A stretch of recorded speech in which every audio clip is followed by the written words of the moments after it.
आपने बिहार और झारखंड के खूनी गैंगवार पर बनी फिल्म गैंग्स ऑफ वासेपुर देखी होगी। आपने बॉम्बे के अंडरवर्ल्ड के वो हिंसक किस्से सुने होंगे जिन्हें सुनकर इस माया नगरी से प्यार नहीं बल्कि डर लगने लगता था। आपने पश्चिमी उत्तर प्रदेश के कुख्यात हिस्ट्री सीटर्स और गैंगस्टर्स की आपसी खूनी अदावतों की खबरें भी खूब पढ़ी होंगी। और 70 के दशक में आई हॉलीवुड की ब्लॉकबस्टर फिल्म गॉडफादर के मुख्य किरदार कॉर्लियोनी को न्यूयॉर्क की गलियों में कोहराम मचाते भी देखा होगा। लेकिन क्या आप जानते हैं कि उसी दौर में जब देश दुनिया के कुख्यात डॉन रिवॉल्वर, बंदूक और खुंखरियों से आतंक की सत्ता कायम किए हुए थे, तभी शांत से दिखने वाले शहर देहरादून में मशीन गन और हैंड ग्रेनेड लिए एक कुख्यात पहाड़ी गैंगस्टर ने आतंक काटा हुआ था। अपने कारनामे के चलते इस गैंगस्टर की न केवल देहरादून शहर में तूती बोलने लगी थी, बल्कि पश्चिमी उत्तर प्रदेश, दिल्ली, हरियाणा और मुंबई के बड़े बड़े माफिया भी इस पहाड़ी बाहुबली का इस्तेकबाल जरायम की दुनिया में कर रहे थे। उसने न केवल एक एक करके अपने सभी दुश्मनों को ठिकाने लगा दिया था, बल्कि देहरादून में रंगदारी, अपहरण और हत्याओं की पहली पहल पटकथाएं भी लिखी थी। नमस्कार, मैं हूं अमन। आप देख रहे हैं उत्तराखंड के अंडरवर्ल्ड का इतिहास खंगालती 12 मासा की स्पेशल सीरीज कुख्यात।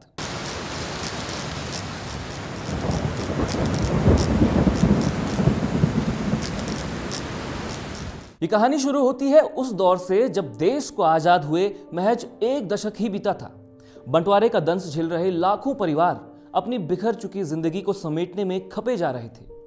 ऐसे ही कुछ परिवारों को देहरादून के प्रेमनगर और रेस कोर्स में भी बसाया गया। आमदनी के साधन सीमित थे, तो इनकी अगली पीढ़ी के कई युवा जुर्म की दुनिया में आमद कराते चले गए। सट्टेबाजी, कच्ची शराब का धंधा, अवैध खनन, फिल्मों के टिकट ब्लैक करना, स्क्रैप की नीलामी उठाना और साइकिल स्टैंड के ठेके हथियाने जैसे धंधे यहाँ के बेरोजगार नौजवानों की पहली पसंद बन रहे थे। इन लड़कों ने जब अवैध धंधों से मिलने वाले पैसे का स्वाद चखा तो इनके कई गैंग पनपने लगे थे। ये लोग शहर में खुलेआम रंगदारी, अपहरण और डकैती जैसी घटनाओं को अंजाम देने लगे थे। पूरे शहर में इनका आतंक फैलने लगा और संगठित अपराधों से दून के हर इलाके में खौफ पसरने लगा था। कहा जाता है कि इन गैंग्स का सबसे बड़ा शिकार पहाड़ी इलाकों से दून में आकर बसे पर्वतीय मूल के लोग हो रहे थे। इनका आतंक इतना गहरा था कि लूट हो जाने के बाद भी न तो कोई पुलिस रिपोर्ट दर्ज होती और न कोई उनके खिलाफ गवाही देने की हिमाकत करता। इसी अफरा तफरी, आतंक और डर के बीच डीएवी इंटर कॉलेज में एक छात्र अपनी 12वीं की बोर्ड परीक्षाओं की तैयारी में जुटा हुआ था। उसके पिता मातबर सिंह एक काश्तकार थे जो कि कुछ साल पहले ही टिहरी जिले के दिखोल गांव से अपना पूरा परिवार लेकर देहरादून के पूर्वी छोर पर बालावाला में आकर बस गए थे। ये लड़का मातबर सिंह के 3 बेटों में सबसे बड़ा था और 12वीं के बाद फौज में भर्ती होने का सपना देख रहा था। लेकिन नियति को कुछ और ही मंजूर था। क्लास में हुई एक मामूली कहासुनी ने इस लड़के के सारे सपने तोड़ दिए थे और इसे अपराध की दुनिया के एक ऐसे वन वे पर चलने को मजबूर कर दिया जहां फिर कोई यू टर्न नहीं था। दरअसल हुआ यूं कि इस लड़के की एक क्लासमेट को कोई मनचला लगातार परेशान कर रहा था। लड़की पहाड़ी थी और उसे तंग करने वाला प्रेमनगर के बदमाशों का करीबी समझा जाता था। लड़की की परेशानी देखकर पहाड़ी मूल के छात्रों में गुस्सा तो था, लेकिन कोई भी इस मनचले से टकराने की हिम्मत नहीं कर पा रहा था। बस फिर क्या था, इस लड़के ने वो हिम्मत दिखाई और मनचले से 2 टुक कह दिया कि वो इस लड़की को आज के बाद तंग ना करे। उनके बीच काफी बहस हुई और ये झड़प हाथापाई में बदल गई और अगले ही दिन वो मनचला प्रेमनगर के अपने कुख्यात बदमाश साथियों को बुला लाया। लाठी डंडे लिए ये बदमाश जब स्कूल के बाहर पहुंचे तो ये लड़का उन्हें देखकर भागा नहीं, बल्कि अपनी बेल्ट लहराता हुआ इन बदमाशों पर झपट पड़ा। 2 लड़कों को उसने अपनी बाहों के बीच दबाया और फिर इतने जोर से नीचे पटका कि एक का सिर और दूसरे का जबड़ा टूट गया। जमीन पर खून बिखरा देख बाकी सभी बदमाश भाग गए। ये पहली बार हुआ था जब किसी पहाड़ी लड़के ने प्रेमनगर के कुख्यात बदमाशों से टकराने की हिम्मत की थी। लड़ाई के बाद स्कूल के तमाम पहाड़ी लड़कों ने उसे अपने कंधों पर बैठा लिया और उसकी जय जयकार करने लगे। यही वो दिन था जब भरत सिंह नेगी नाम के इस लड़के को पहली बार भरतूदाई कहा गया। यही वो दिन था जहां से भरतू की आमद अब किसी फौजी बैरक के हाजिरी रजिस्टर के बजाय पुलिस के क्राइम रिकॉर्ड्स में दर्ज होने वाली थी। और यही वो दिन था जब देहरादून के एक भावी कुख्यात गैंगस्टर ने जन्म ले लिया था। उसने प्रेमनगर के उन कुख्यात बदमाशों से दुश्मनी मोल ले ली थी जिनसे पूरा शहर खौफ खाता था।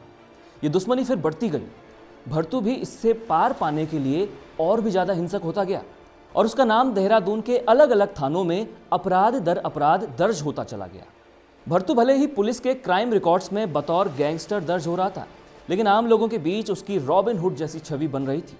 गरीब, बेसहारा और शोषित लोगों की मदद करने के उसके कई किस्से चर्चित होने लगे थे। भरतू के दोस्त रहे दिनेश थापा के हवाले से पत्रकार मुकेश पंवार एक लेख में बताते हैं कि एक दिन भरतू रोडवेज की बस से डोईवाला से बालावाला लौट रहा था। उस बस में पहाड़ से आया एक यात्री अपनी बकरी के साथ यात्रा कर रहा था। कंडक्टर ने यात्री से बकरी का अतिरिक्त किराया मांगा। गरीब यात्री के पास बकरी का किराया चुकाने के पैसे नहीं थे। इस पर कंडक्टर ने उसकी बकरी को ही अपने कब्जे में ले लिया और यात्री को धक्का देकर बस से उतारने लगा। भरतू को यह बर्दाश्त नहीं हुआ। उसने कंडक्टर का विरोध किया तो बात बढ़ते बढ़ते मारपीट तक उतर आई। कंडक्टर के कई सारे साथी और पुलिस भी मौके पर पहुंच गई, लेकिन भरतू का गुस्सा अब तक आपे से बाहर हो चुका था। वो अकेला इन सब से लड़ा और उस कंडक्टर को भरतू ने पीट पीट कर लगभग अधमरा कर दिया था और साथ ही एक पुलिस कांस्टेबल के पेट में पेचकस मारकर भरतू वहां से फरार हो गया। भरतू के ऐसे झगड़े आम होने लगे थे, लेकिन जुर्म की दुनिया में उसका नाम अभी पक्के तौर से लिखा जाना बाकी था। यह दिन तब आया जब भरतू ने अपने एक दोस्त के साथ मिलकर घनसाली के एक बैंक को लूटने की साजिश रची। इस लूट के दौरान भरतू और उसका साथी बैंक के अकाउंटेंट ML सुंदरियाल को गोली मारकर फरार हो गए। लेकिन बैंक लूट की सूचना जैसे ही पुलिस संचार तंत्र में फैली तो पूरे पुलिस महकमे में हड़कंप मच गया। पुलिस ने इन दोनों को पोखाल में दबोच लिया और गिरफ्तार कर जेल में भेज दिया। इस घटना के बाद भरतू अब शातिर अपराधियों में गिना जाने लगा था। कुछ महीनों बाद जब वो जमानत पर बाहर आया तो उसका नाम रायपुर, नथुवाला, बालावाला, नकरौंदा, नेहरू ग्राम, हर्रावाला, डोईवाला थानों और भोगपुर तक में फैल चुका था। वो पहाड़ी मूल के लोगों के लिए एक कल्ट बन चुका था। सिर्फ पहाड़ी युवा लड़के ही नहीं बल्कि पर्वतीय मूल के तमाम सरकारी कर्मचारी, किसान और व्यापारी भी उसे हीरो की तरह देखने लगे थे। इन लोगों को लगने लगा था कि आखिरकार प्रेमनगर के बदमाशों की दादागिरी से उन्हें बचाने वाला कोई आ गया है। जेल से लौटने के तुरंत बाद ही भरतू ने अपनी खुद की गैंग बना ली थी, जिसमें 100 से ज्यादा गढ़वाली और नेपाली लड़के शामिल हुए। भरतू का नाम जिस तेजी से फैल रहा था, उसकी दुश्मनी भी तेजी से बढ़ती जा रही थी। उसके दुश्मनों में सबसे बड़े नाम थे हंसा और लच्छा। ये दोनों ही उस दौर में प्रेमनगर के सबसे बड़े गैंग के सरगना हुआ करते थे। सट्टेबाजी, सरकारी ठेके, रंगदारी और अवैध खनन जैसे धंधों पर अब तक इनका एक छत्र राज हुआ करता था, लेकिन अब भरतू ने इन धंधों में सेंधमारी शुरू कर दी थी। हंसा और लच्छा की आंखों में भरतू लगातार खटक रहा था। उन्होंने अपने कई गुर्गे भरतू के पीछे लगा दिए थे, लेकिन भरतू इनसे एक कदम आगे था। उसने पूरे शहर में अपने मुखबिरों का ऐसा जाल फैला लिया था कि उसे हंसा और लच्छा के हर मंसूबे की जानकारी पहले ही मिल जाया करती थी। इन्हीं मुखबिरों से उसे यह भी पता चला कि 21 दिसंबर की रात को उसकी हत्या की योजना बनाई जा रही है। स्कूल में हुई अपनी पहली लड़ाई से ही उसने सीख लिया था कि attack is the best defence. इस बार भी उसने यही रणनीति अपनाते हुए ऐसा कदम उठाया जिसने उसे शहर के दाई से एक कुख्यात गैंगस्टर बना दिया था। भरतू को एक लीड मिली कि शाम के वक्त हंसा अपने स्कूटर पर डोईवाला से लौटेगा और जोगीवाला चौक को क्रॉस करेगा। उसने तुरंत ही अपने एक परिचित से .32 बोर की एक रिवॉल्वर ली और शाम होने से पहले ही जोगीवाला चौक पहुंचकर चाय की एक दुकान में हंसा का इंतजार करने लगा। तय समय पर जैसे ही हंसा वहां से गुजरा, भरतू ने बीच सड़क पर उसके स्कूटर के सामने आकर महज 5 मीटर की दूरी से 5 फायर हंसा के शरीर पर झोंक दिए। हंसा जमीन पर लहूलुहान होकर गिर पड़ा। देहरादून के इस पहले शूट आउट से पूरे क्षेत्र में सनसनी फैल गई। 5 गोलियां खाने के बाद भी हंसा बच तो गया, लेकिन वो इतनी दहशत में आ गया कि उसने बदमाशी से तौबा कर ली। ठीक ऐसा ही लच्छा दाई ने भी किया। इन दोनों के गैंग ही खत्म हो गए। पुराने लोग बताते हैं कि हंसा ने बाद में प्रेमनगर में ही चाय की दुकान खोल ली थी और साल 2018 में उसकी मौत हो गई। बहरहाल इस शूट आउट के बाद भरतू का देहरादून के सभी अवैध धंधों पर वर्चस्व हो गया था। भरतू ने पहाड़ियों के बीच क्षेत्रवाद की भावना को जमकर भुनाया। उससे हुआ ये कि पूरा देहरादून 2 हिस्सों में बंट गया। नेपाली और गढ़वाली एक तरफ हो गए, जबकि प्रेमनगर, गढ़ी कैंट और सदर देहरादून के पंजाबी मूल के लोग दूसरी तरफ। ये ध्रुवीकरण इतना जबरदस्त था कि पुलिस प्रशासन में पहाड़ी मूल के अधिकारी और कर्मचारी भी भरतू के काले कारनामों पर आंखें मूंदने लगे। इससे भरतू दिन प्रतिदिन और ताकतवर होता चला गया। देहरादून और इसके आसपास के इलाकों में उस दौरान जितने भी छोटे बड़े दाई थे, वो सभी तेजी से भरतू के गैंग में शामिल होने लगे। इनमें पहला नाम था प्रेमनगर के जनक दाई का। जनक जब भरतू के गैंग में शामिल हुआ तो गांधी पार्क के पास ही उसके चाचा की चाय की दुकान भरतू गैंग का नया अड्डा बन गई थी। इस गैंग में शामिल होने वाला दूसरा बड़ा नाम था बारू। सेना से रिटायर हुए बारू ने नेहरू ग्राम के इलाके में बेहद तेजी से अपनी पैठ बना ली थी। वो गोरखाली मूल का था और उसकी गैंग में भी ज्यादातर लड़के नेपाली मूल के ही थे। बारू के पास हैंड ग्रेनेड समेत कई हथियार मौजूद थे। उसके शामिल हो जाने से भरतू गैंग अब बहुत ज्यादा ताकतवर हो चुका था। इस समय तक भरतू के बाएं हाथ के रूप में भानियावाला के आनंद का भी उदय हो चुका था। जमींदार परिवार से ताल्लुक रखने वाला आनंद ही भरतू गैंग के धंधों का सारा हिसाब किताब रखा करता था। भरतू, जनक, बारू और आनंद मिलकर पूरे देहरादून पर राज करने लगे थे। लेकिन इन चारों का ये साथ ज्यादा दिनों तक नहीं चल सका। बारू बेहद महत्वाकांक्षी भी था और बेहद गुस्सैल भी। उसका गुस्सा उसकी ताकत भी थी और उसकी कमजोरी भी। इसी गुस्से के चलते कई बार भरतू के कहने पर भी वो हद से आगे बढ़ जाता था। इसी गुस्से के चलते एक दिन लेन देन के हिसाब में उसका जनक से झगड़ा हो गया। दोनों के बीच जमकर मारपीट हुई और आखिरकार भरतू के बीच बचाव करने से मामला शांत हुआ। उस दिन तो ये मामला शांत हो गया, लेकिन बारू का गुस्सा फिर भी शांत नहीं हुआ था। ये गुस्सा कुछ दिनों बाद फूटा और ऐसा फूटा कि सारा शहर सन्न रह गया। जगह थी new empire cinema hall. Film चल रही थी चंदा और सूरज। दिन के 12:30 बजे थे जब जनक अपने 2 साथियों के साथ फिल्म देखकर पिक्चर हॉल से बाहर निकला। बारू ने थिएटर के ठीक सामने उस पर 5 गोलियां दाग दी। जनक की मौके पर ही मौत हो गई। दिन दहाड़े शहर के बीचों बीच हुए इस हत्याकांड से पूरे शहर में सनसनी फैल गई। पुलिस ने बारू के संभावित ठिकानों पर दबिश दी और अगले ही दिन उसे गिरफ्तार कर लिया गया। लेकिन उधर भरतू ने इसे बारू की ओर से एक खुली चुनौती माना और इसके साथ ही एक भयानक खूनी संघर्ष की शुरुआत हो गई। भरतू ने अपने मुखबिरों की बदौलत बारू के कई साथियों को गोलियों से भून डाला था, तो बारू ने भी भरतू के कई लोगों को मार गिराया। एक बार फिर से पूरा शहर 2 हिस्सों में बंट गया था। लेकिन अब तक भरतू देहरादून की एक बड़ी आबादी में रॉबिन हुड के नाम से विख्यात हो चुका था। वो भले ही पुलिस की नज़रों में अपराधी था, लेकिन उसके रॉबिन हुड के किस्से अब तक चारों तरफ फैलने लगे थे। इसके चलते उसे हजारों लोगों का समर्थन हासिल था। ऐसा समर्थन कि उसकी एक आवाज पर लोग आंख मूंद कर कुछ भी करने के लिए तैयार हो जाते थे। कहते हैं कि अगर किसी गरीब पहाड़ी परिवार में बेटी की शादी हो तो भरतू वहां आर्थिक मदद जरूर देने आता था। किसी को इलाज के लिए अगर पैसे चाहिए होते तो भरतू के पास जरूर आता। न जाने कितने बुजुर्ग लोगों की भरतू ने मदद की थी। उसे पहाड़ी जनता का बड़ा समर्थन मिलता था और इसका फायदा वो अपने दुश्मनों को रास्ते से हटाने में भी ले रहा था। भरतू के पास 9mm की कार्बाइन स्टेन गन भी आ चुकी थी। इससे भरतू का कद भी बहुत बढ़ गया था और उसका दुस्साहस भी। इसी दुस्साहस में भरतू ने एक बड़े हत्याकांड को अंजाम दिया। ऐसा हत्याकांड जिसकी गूंज उस वक्त दिल्ली के सफेद पोशों से लेकर मुंबई के अंडरवर्ल्ड तक पहुंच गई। दरअसल हुआ यूं कि भरतू किसी भी तरह बारू को मारने की फिराक में था। एक रोज उसके मुखबिरों ने उसे बताया कि बारू अपनी बुलेट पर सवार होकर जोगीवाला की तरफ आ रहा है। बारू की पहचान बन चुकी काले चमड़े की जैकेट और बुलेट मोटरसाइकिल को सामने से आता देख भरतू ने अपनी मशीन गन की पूरी मैगजीन उस बाइक सवार के सीने में उतार दी। लेकिन बाद में मालूम चला कि वो बारू नहीं बल्कि उसकी ही गैंग में काम करने वाला विजयंत था। विजयंत की वही मौके पर मौत हो गई। लेकिन इससे अब बारू बेहद सतर्क हो गया, बेहद चौकन्ना हो गया। दिन दहाड़े मशीन गन से हुए इस हत्याकांड ने कानून व्यवस्था पर कई सारे सवाल खड़े कर दिए थे। पुलिस पर भारी दबाव आने लगा था। लिहाजा पुलिस ने दोनों ही गैंग के सदस्यों का सीधा एनकाउंटर करना शुरू कर दिया। भरतू के गैंग में शामिल जेब कतरों का सरदार काडू, विजय उर्फ गोजू और भरतू के बेहद खास आनंद को ऐसे ही एक एनकाउंटर में पुलिस अधिकारी नरेंद्र सिंह और उनकी टीम ने मार गिराया। और यही वो दौर था जब इमरजेंसी लगी थी।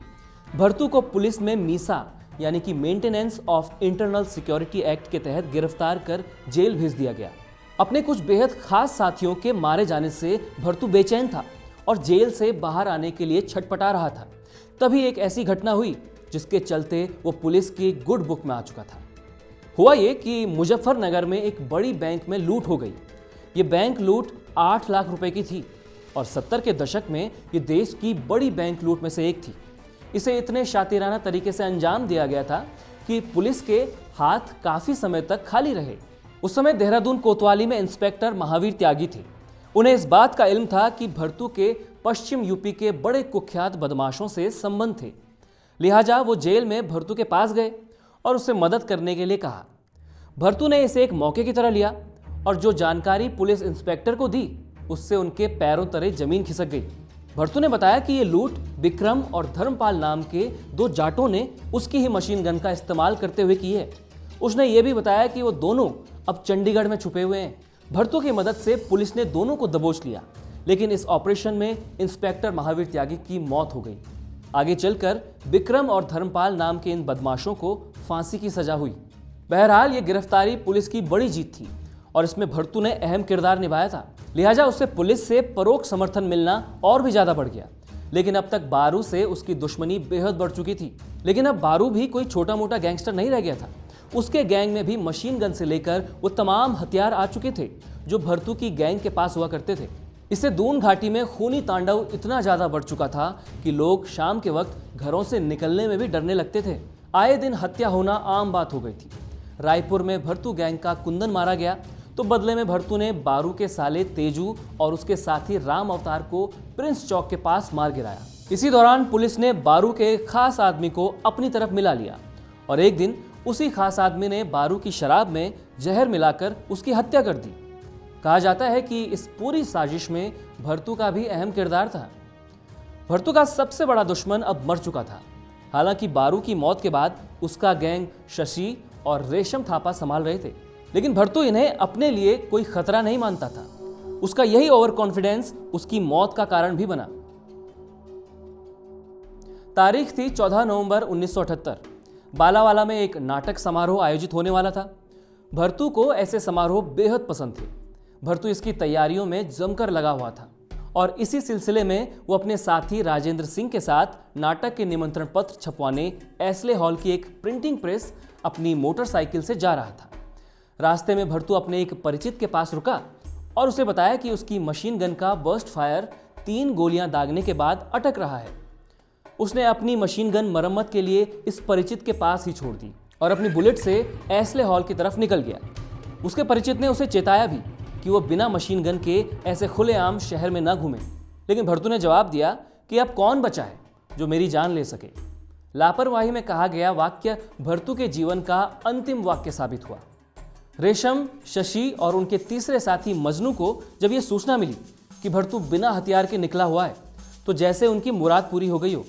मजनू के पास ऑटो था।